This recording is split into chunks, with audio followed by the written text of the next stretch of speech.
আসসালামু আলাইকুম।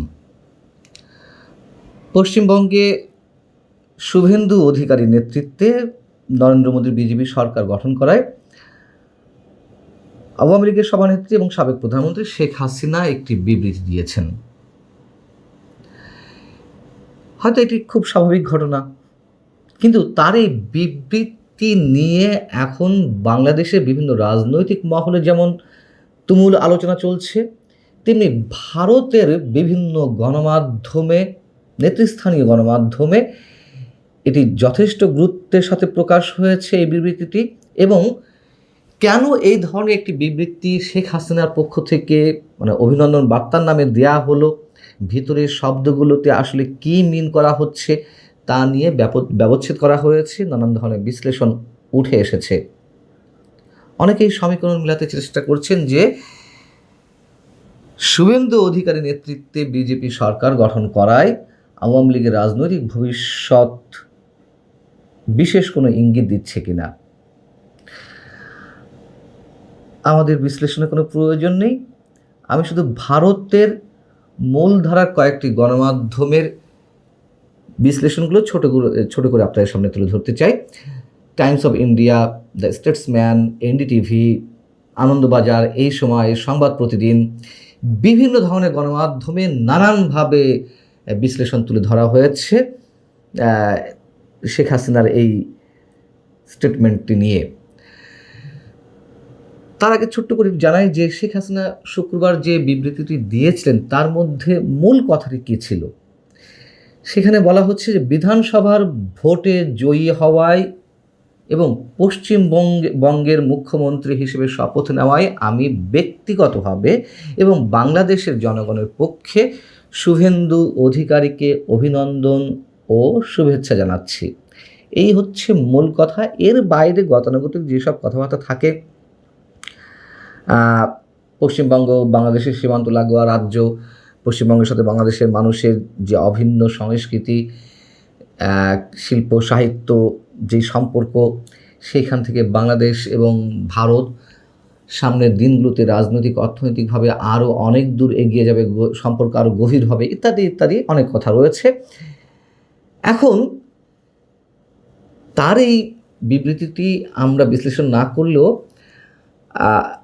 ভারতের বিভিন্ন গণমাধ্যমে যেমন ছোট ছোট করে যদি মূল পয়েন্টগুলো আপনাদের সামনে তুলে ধরি, বোঝা যাবে যে আসলে কেন এটি নিয়ে এত বেশি গুরুত্ব সহকারে দেখা হচ্ছে যে এই বিবৃতিটি এইভাবে কেন শেখ হাসিনা দিলেন।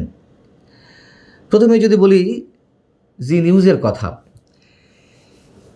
জি নিউজে শেখ হাসিনার এই অভিনন্দন বার্তাটি তুলে ধরার পাশাপাশি একেবারে শেষে এসে বলা হচ্ছে যে এই অভিনন্দন বার্তায় অনেকে কিছুটা অবাকও হয়েছেন। কেন বলা হচ্ছে, সাধারণত কোনো রাষ্ট্রের শীর্ষ নেতৃত্ব কেবল সরকার বা দলকে অভিনন্দন জানায় নির্বাচনে কোনো দল জয়ী হলে বা সরকার গঠন করলে, কিন্তু এখানে শুভেন্দু অধিকারীর নাম যেভাবে আলাদা এবং বিশেষভাবে উল্লেখ করা হয়েছে তা দুই নেতার ব্যক্তিগত সুসম্পর্ক আর একবার স্পষ্ট হলো। কূটনৈতিক মহলের মতে এই বার্তা আগামী দিনে পশ্চিমবঙ্গ ও বাংলাদেশের দ্বিপাক্ষিক সহযোগিতা এবং সীমান্ত বাণিজ্যের ক্ষেত্রে এক ইতিবাচক প্রভাব ফেলতে পারে।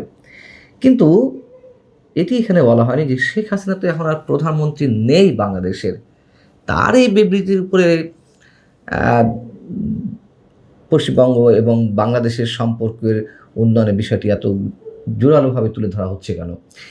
এই সময় ভারতের আরেকটি প্রভাবশালী বাংলা দৈনিক, সেখানে বলা হচ্ছে যে হাসিনা ভারতে আশ্রয় নেওয়ার পরেই তাকে বৈধ প্রধানমন্ত্রী বলে মন্তব্য করেছিলেন শুভেন্দু অধিকারী, যিনি আজকের মুখ্যমন্ত্রী পশ্চিমবঙ্গের। আরেকটু জানিয়ে রাখি যে শেখ হাসিনার এই অভিনন্দন বার্তাটি কিন্তু শুভেন্দু অধিকারী মুখ্যমন্ত্রী হিসেবে শপথ নেওয়ার আগেই আওয়ামী লীগের পক্ষ থেকে পাঠানো হয়েছে। যাই হোক, এই সময় তো বলা হচ্ছে যে 2024 ডিসেম্বরে নদিয়ায় একটি সমাবেশে তিনি বলেছিলেন, অর্থাৎ শুভেন্দু অধিকারী, শেখ হাসিনা বৈধ প্রধানমন্ত্রী, তিনি প্রধানমন্ত্রী হিসেবে বাংলাদেশে ফিরবেন, ঢাকা বিমানবন্দর থেকে তাকে স্যালুট দিয়ে নিয়ে যাওয়া হবে। সেই দিক থেকে দেখলে হাসিনার সঙ্গে তার সম্পর্ক ভালো, তবে বিবৃতিতে শুধু শুভেন্দুর নাম নেওয়ায় কিছুটা অবাক রাজনৈতিক বিশ্লেষকদের একাংশ। আনন্দবাজার বলছে, বাংলাদেশের প্রাক্তন প্রধানমন্ত্রী শেখ হাসিনা পশ্চিমবঙ্গ বিধানসভা নির্বাচনে সকল বিজয়ীকে অভিনন্দন জানিয়েছেন। তবে শেখ হাসিনা শুভেন্দু অধিকারীকে বিশেষভাবে অভিনন্দন জানিয়েছেন এবং পশ্চিমবঙ্গ ভারতের সাফল্য ও সমৃদ্ধি কামনা করেছেন। সংবাদ প্রতিদিন বলছে যে পশ্চিমবঙ্গের বিধানসভা নির্বাচনের জয়ের জন্য ভারতীয় জনতা পার্টি ও তার জয়ী প্রার্থীদের আওয়ামী লীগ ও বাংলাদেশের প্রাক্তন সরকারের তরফে শুভেচ্ছা। বিশেষ বার্তা দিয়েছেন ভাবী মুখ্যমন্ত্রী শুভেন্দু অধিকারীকে। 2024 থেকে 2026 গত দুই বছরে বারবার হুঙ্কার আস্ফালন দিয়েও শেখ হাসিনার ভাগ্য বদল হয়নি। বাংলাদেশে এখন বিএনপি সরকার, খালেদা পুত্র তারেক রহমান প্রধানমন্ত্রী। নতুন সরকার হাসিনার প্রত্যাবর্তন নিয়ে এখনও নয়াদিল্লির সঙ্গে কথা বলেনি। তবে অচিরেই এই প্রস্তাব আসতে পারে বলে মনে করেন ওয়াকিবহাল মহলের অনেকেই। এখন বিষয় হচ্ছে যে একথা আমি আপনাদেরকে আগেই জানিয়েছি বা আপনারাও নিজেরাও জানেন, একটু মনে করিয়ে দেওয়ার চেষ্টা করেছি। 2024 সালে যখন আওয়ামী লীগ বিরোধী কথিত কোটা বিরোধী আন্দোলন শুরু হয় এবং শেখ হাসিনার বিরুদ্ধে শেখ হাসিনা সরকারের এক দফা দাবিতে যে আন্দোলন, সরকার পতনের যে দাবিতে আন্দোলন, সেই আন্দোলন যখন ক্রমান্বয়ে হিংসাত্মক রূপ নিচ্ছিল, সে সময় আমরা দেখেছি যে ভারতের বিভিন্ন কলেজ বিশ্ববিদ্যালয় থেকে বিশেষ একটি রাজনৈতিক দলের মতাদর্শর মানুষেরা মিছিল বের করেছিলেন। পশ্চিমবঙ্গেও বেশ খানিকটা উত্তাল হয়ে উঠেছিল। মমতা বন্দ্যোপাধ্যায় ওই সময়ে বেশ কয়েকটি মন্তব্য করেছিলেন। তার মধ্যে একটি ছিল যে পশ্চিমবঙ্গ বাংলাদেশের আর কোনো ধরনের রক্ত দেখতে চায় না, বাংলাদেশের রক্তপাত দেখতে চায় না, এবং শেখ হাসিনাকে ইঙ্গিত করে নাম না ধরে তিনি অনেক ধরনের মন্তব্য করেছিলেন। এবং অনেকে তো বলেন যে এটা আমার কাছেও মনে হয় তৃণমূলের সঙ্গে বাংলাদেশের কিছু সাম্প্রদায়িক রাজনৈতিক দলের সঙ্গে একটা চরম কানেকশন ছিল। নানান ধরনের লেনদেন, সেটি অর্থনৈতিক থেকে নানান ধরনের লেনদেন হতো। কোনো গণমাধ্যমে এই কথা এইভাবে উঠে এসেছে যে মমতা বন্দ্যোপাধ্যায়ের ভাইপো অভিষেক বন্দ্যোপাধ্যায়ের সাথে জামাতে ইসলামীর একটি গোপন সেটিং গড়ে উঠেছিল এবং যেটির মাধ্যমে বাংলাদেশের অভ্যন্তরীণ নিরাপত্তার জন্য বড় হুমকি হয়ে দাঁড়িয়েছিল এই গোষ্ঠী। তৃণমূলের সঙ্গে সম্পর্ক গড়ে তোলার কারণে তারা আরও শক্তিশালী হয়ে উঠছিল। আর মমতার দরকার ছিল ইসলামপন্থী, কথিত ইসলামপন্থী রাজনৈতিক দলের সঙ্গে একটি সখ্যতা, সেখানে ভোটের রাজনীতি ছিল। এগুলো এখনও অনেকের কাছেই ওপেন সিক্রেট। এবং আমরা তো এই কথাও এই বিষয়টিও দেখছি যে তৃণমূলের ব্যাপক পরাজয়ে এবং বিজেপির সেখানে সরকার গঠনের যেই ঘটনাগুলো, তাতে বাংলাদেশের কোনো রাজনৈতিক দল সাংঘাতিকভাবে ক্ষুব্ধ। কোনো রাজনৈতিক দল বলতে সাম্প্রদায়িক দল বা কথিত ইসলামপন্থী দল। এবং এই কথিত ইসলামপন্থী দলের অনেকেই মন্তব্য করছেন যে ভারতের মুসলমানদের উপরে যে আক্রমণ চলছে কোথাও পশ্চিমবঙ্গে বিজেপি সরকার গঠনের পর, তারা আর তা দেখতে চায় না, তারা কল্লা কেটে নেবে ইত্যাদি ইত্যাদি।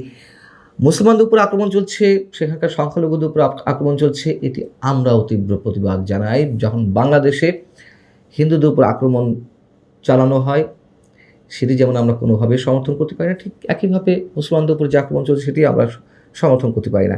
কিন্তু এই সব বিষয়ের প্রতিবাদ জানানোর ভাষাটা তো অন্যরকম হতে পারে।